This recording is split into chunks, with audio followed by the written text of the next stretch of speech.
Arjuna Sasrabahu merupakan simbol kebijaksanaan, keadilan, dan kesaktian sebagai titisan Batara Wisnu, mencerminkan keteguhan, keberanian dalam menghadapi tantangan, dan nilai-nilai ketulusan serta kesetiaan. Prabu Arjuna Sasrabahu, antara kekuatan, kebijakan, dan karma.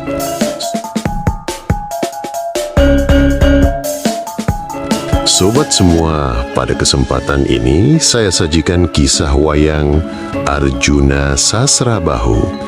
Kisah ini saya bagi ke dalam 3 episode. Selamat menyaksikan.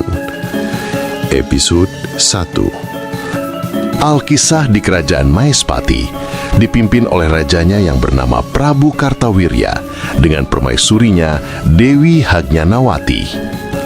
Beliau memerintah dengan arif dan bijaksana, adil dan sangat menyayangi rakyatnya, sehingga kerajaannya makmur, aman, dan rakyatnya sejahtera. Kerajaan Maespati didirikan oleh Raden Heria, masih keturunan Batara Surya.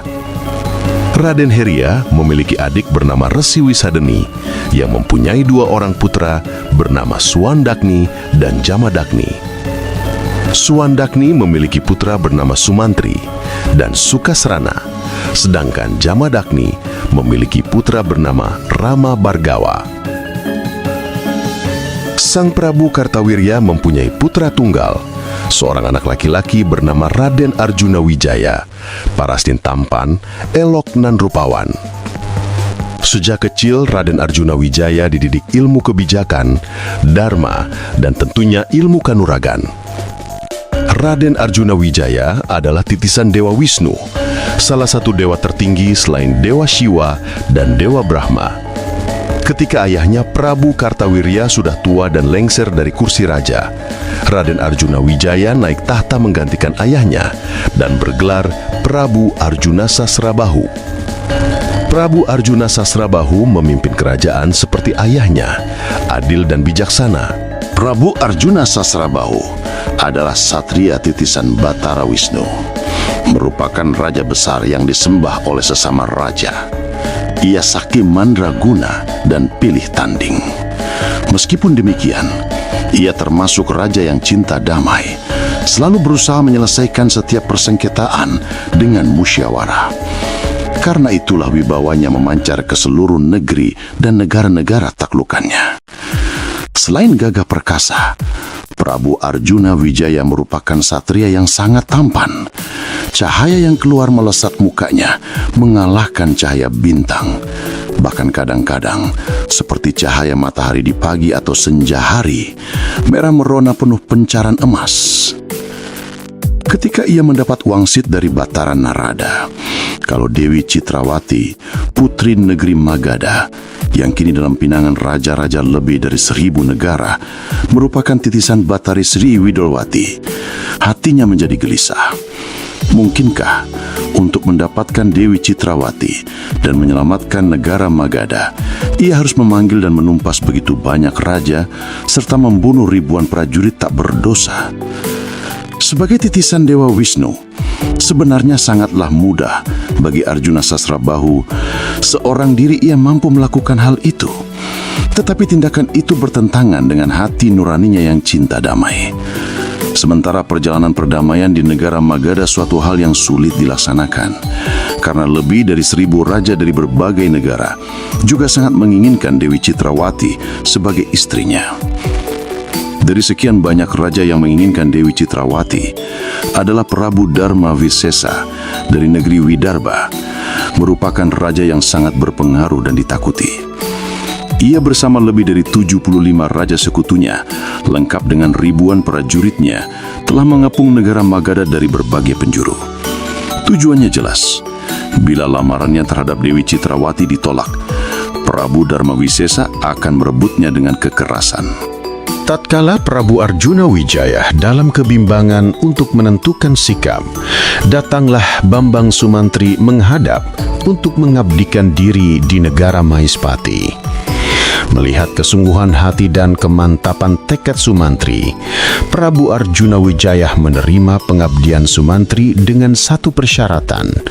Sumantri harus berhasil menjadi utusan pribadinya dan duta resmi negara Maespati, melamar dan memboyong Dewi Citrawati ke negara Maespati.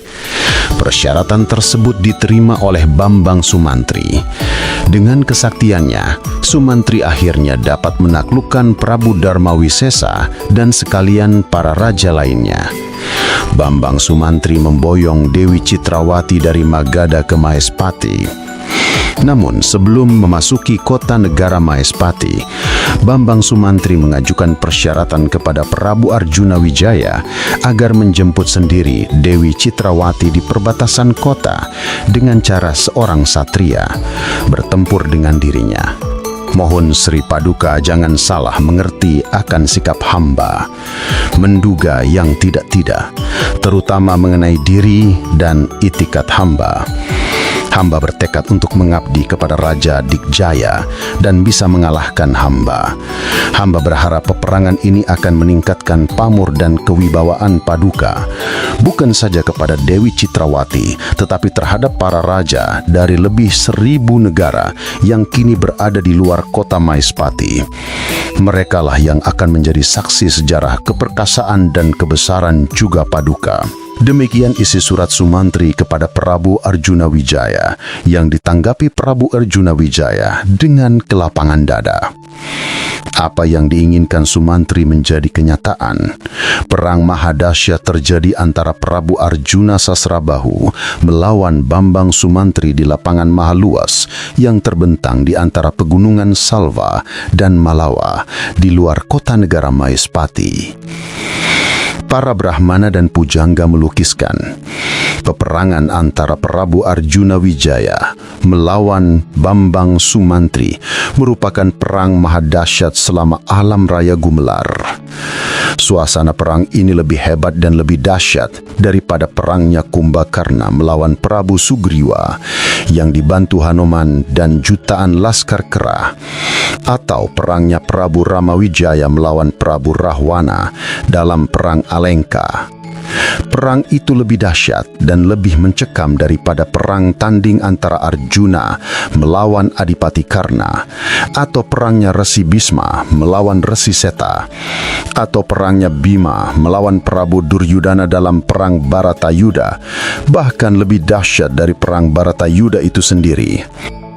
Perang tanding antara Prabu Arjuna Sasrabahu melawan Bambang Sumantri juga terasa agung dan indah. Mereka tampil dengan pakaian kebesaran seorang senopati prajurit yang serba sama, baik warna maupun bentuknya. Mereka juga menyandang gendewa perang lengkap dengan anak-anak panah saktinya. Bentuknya sama satu dengan lainnya, hanya warna tali selempang gandewa yang berbeda. Selempang gandewa Prabu Arjuna Sasrabahu berwarna merah, sedangkan selempang gandewa Bambang Sumantri berwarna kuning gading. Mereka juga sama-sama menaiki kereta perang kadewatan yang masing-masing ditarik oleh 4 ekor kuda. Prabu Arjuna Sasrabahu menaiki kereta perang milik Dewa Wisnu yang sengaja didatangkan dari Kahyangan Untara Segara, ditarik 4 ekor kuda berbulu hitam dan putih. Sedangkan Bambang Sumantri menaiki kereta perang milik Prabu Citragada yang ditarik 4 ekor kuda berbulu merah dengan belang putih pada keempat kakinya. Kereta ini dahulu merupakan kereta perang kadewatan milik Batara Indra yang diberikan kepada Prabu Citradharma, Raja Negara Magadha. Kereta perang itu memiliki bentuk, kemewahan, dan keagungan yang hampir sama. Perbedaannya hanya terletak pada parigi perang yang tertancap berkibar di bagian buritan kereta. Panji perang Prabu Arjuna Sasrabahu berwarna kuning emas dengan lambang burung Garuda yang siap menerkam lawan. Sedangkan panji perang Bambang Sumantri berwarna putih dengan lambang ular naga tegak berdiri dengan mulut terbuka dan lidah bercabang menjulur keluar siap mematuk lawan. Keagungan semakin terlihat ketika kedua kereta perang mereka saling berhadapan. Mereka tak mengubahnya Batara Asmara dan Batara Chandra yang sedang saling berhadapan. Kebesaran dan kedahsyatan perang tanding antara Prabu Arjuna Sasrabahu melawan Bambang Sumantri, selain karena arena peperangan yang begitu luas, jumlah setayona mereka yang menyaksikan, juga kehebatan pameran kesaktian dan tata gelar perang yang mereka peragakan. Perang tanding itu berlangsung di sebuah padang yang sangat luas, yang membentang antara pegunungan Salwa dan Malawa. Disaksikan oleh Dewi Citrawati, wanita titisan Batari Sriwidowati beserta 800 wanita pengiringnya atau Putri Domas, ribuan dayang, lebih dari 1000 raja dan permaisuri, lengkap dengan para patihnya dan hulu balang kerajaan, ribuan rakyat Maespati, jutaan prajurit dari lebih 1000 negara, dan juga disaksikan oleh ratusan dewa dan hapsari dipimpin langsung oleh Batara Narada dan Batara Indra yang sengaja turun dari kahyangan Jonggring Saloka dan kahyangan Eka Cakra. Berbagai tata gelar perang juga diperagakan dalam perang tanding ini. Dari tata pertarungan tangan kosong, perang gelar keris, tombak dan trisula, juga tata gelar perang disertai keterampilan menguasai kuda dan kereta, serta kemahiran memainkan anak panah.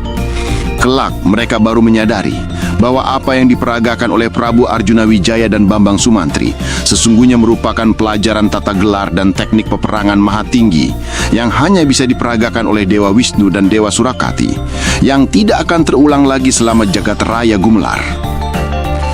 Berbagai ilmu kesaktian dan senjata sakti diperagakan dan gumelar dalam perang tanding ini. Ketika senjata sakti panah dadali milik Sumantri lepas dari busurnya dan begitu melesat di udara pecah menjadi ribuan anak panah dengan pamor berwujud bara api menyala merah, Prabu Arjuna Wijaya segera melepaskan senjata sakti panah Tritusta. Begitu lepas dari busurnya, panah tersebut pecah menjadi ribuan anak panah yang pamornya memancarkan cahaya keputihan. Ribuan anak panah dari kedua belah pihak itu saling bertempur dahsyat di udara, tak mengubahnya orang yang sedang bersemangat. Saling tangkis, saling menyambar, dan saling mengejar serta saling menyerang. Benturan keras kedua senjata itu menimbulkan desis suara yang melengking, memekakkan telinga. Melihat pertempuran ribuan anak panah yang tiada akhir itu, Prabu Arjuna Sasrabahu segera melepaskan panah angin yang begitu melesat di udara menimbulkan angin besar yang menyapu habis semua anak panah tersebut. Menghadapi kenyataan itu, Sumantri segera melepaskan panah Bojanggapasa yang begitu melesat ke udara, membelah menjadi jutaan ular naga yang memenuhi arena pertempuran. Untuk mengetahui keampuhan pusaka lawan, Prabu Arjuna Wijaya segera melepas panah sakti Paksi Jaladra. Seketika di udara muncul jutaan burung Garuda, terbang menukik menyambar ular-ular naga ciptaan Sumantri.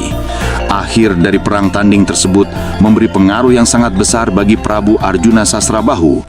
Kini yakinlah semua orang bahwa ia seorang raja penjelmaan Dewa Wisnu, telah dikenal sebagai Raja Mahasakti dan kewibawaannya memancar ke seantero jagat raya. Para raja yang sejak semula sudah tunduk dan bersekutu dengan kerajaan Maespati, kini semakin menghormatinya. Untuk mengakhiri pertempuran, sebagai titisan Dewa Wisnu, Prabu Arjuna Sasrabahu mengeluarkan kesaktiannya. Ia bertiwikrama dan berubah menjadi Brahala Sewu, raksasa hampir sebesar gunung, bertangan 1000, di mana masing-masing tangan memegang berbagai jenis senjata.